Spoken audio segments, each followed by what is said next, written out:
നമ്മുടെ കക്കയം ഒരക്കുഴി എന്ന് പറയുന്ന സ്ഥലത്ത് നമുക്ക് കാണാൻ പോവാണ്. നല്ല സാഹസികമായിട്ടുള്ള വലിയ ഒരു ഏരിയയാണ്. ഇതാണ് ഇതിൻ്റെ മുകളിൽ നിന്ന്. പണ്ട് ഇങ്ങനെ ഇവിടെ കാണാനുള്ള അവസരം ഇല്ലായിരുന്നു, പക്ഷെ ഇന്നിപ്പം ഇത് കാണാനുള്ള ഒരക്കുഴി കാണാനുള്ള അവസരമുണ്ട്. ഇതല്ലേ, ഇത് 10,500 അടി താഴ്ചയിലേക്കുള്ള അതിമനോഹരമായ വെള്ളച്ചാട്ടങ്ങളുടെ ദൃശ്യമാണ് നമുക്കിന്ന് ഇപ്പോൾ ഇവിടെ കാണാൻ കഴിയുന്നത്.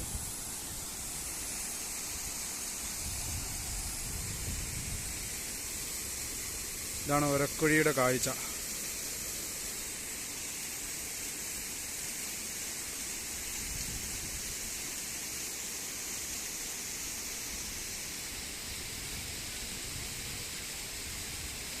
പണ്ട് നമുക്ക് അവിടെ നിന്ന് ഇങ്ങനെ നോക്കാമായിരുന്നു താഴേക്ക് കുത്തനെ ആ മരത്തെ പിടിച്ച്. പക്ഷെ ഇന്ന് അവിടെ സാധ്യമല്ല. ഒരു അനേകം ആളുകൾ താഴേക്ക് പോയതുകൊണ്ട് അപകടം നിറഞ്ഞ സ്ഥലമായതുകൊണ്ട്